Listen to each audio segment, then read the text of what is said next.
Assalomu alaykum, hurmatli kuzatuvchilar. Bugun Xudo xolasa sizlarga yangilik avaz o'tardan bir dona 2 tabaqali eshikimizni ko'rsatib o'tamiz. Bu eshikimiz shu hozir 2026-yilning trendda turgan ishlardan biri.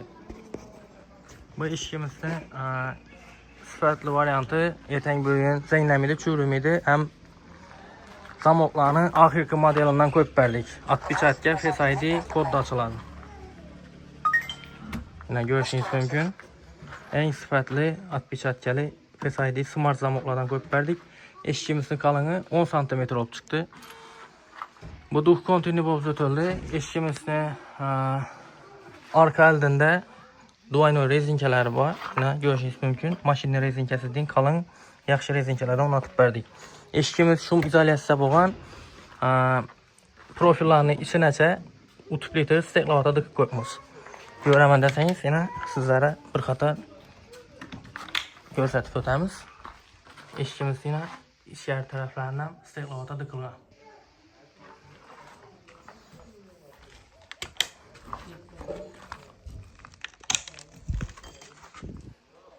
Iltimos, o'zingizni tasdiqlang. Qo'lni uchunda ochib beriladi.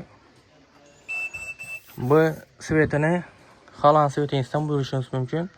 Oq bor, sarg'insroq sveti bor, mokriy asfalt o'zi bor.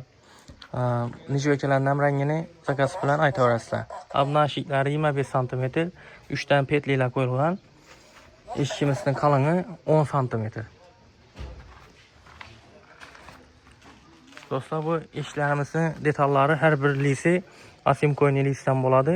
Bu 4lik asimkoyni lisdan bichib, o'zimiz shu holatga kelib qo'yamiz. Mana siz xalangizda, xalan pasomingizda, xalan dizayningizda chiqarib bersa bo'ladi. Keyin shishalarga keladigan bo'lsak, shishalar ham oddiy shisha emas, qoshli 0.6 mm kalyonli shishalar bo'ladi. Dugalari besplat ichida qo'yib beramiz. Zamok addini bo'ladi. O'zimizning qo'yib beradigan zamoklar 500 ming so'mlik zamok. Yo'q, shunday qimmat zamoklardan qo'yib bering desangiz, 500 ming so'm minus bo'ladi, ustuna pul qo'shib berasiz. Eshikning ko'rinishini o'zlaringizlar baho berib o'tasizlar.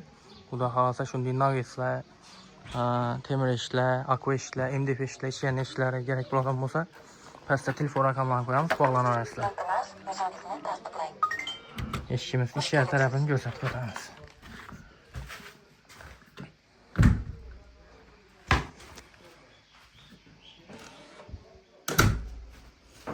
Qo'l uchi ochib yopiladi.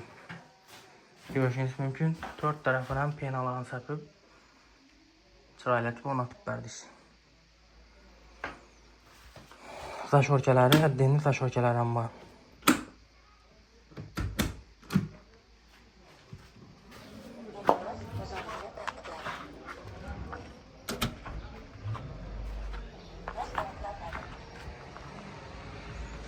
Xudo xolasa ish so'ragan tanish bilishlari, ag'aynalara jo'natib qo'ying. Podpishkatib, obuna bo'lib, like bosib tursangiz, xudo xolasa bunday ishlarning ko'psini, xudo xolasa modal ishlardan ko'rsatib o'tamiz budjetli variantda. Uzoqlashmang, telefon raqamlarini qo'yamiz.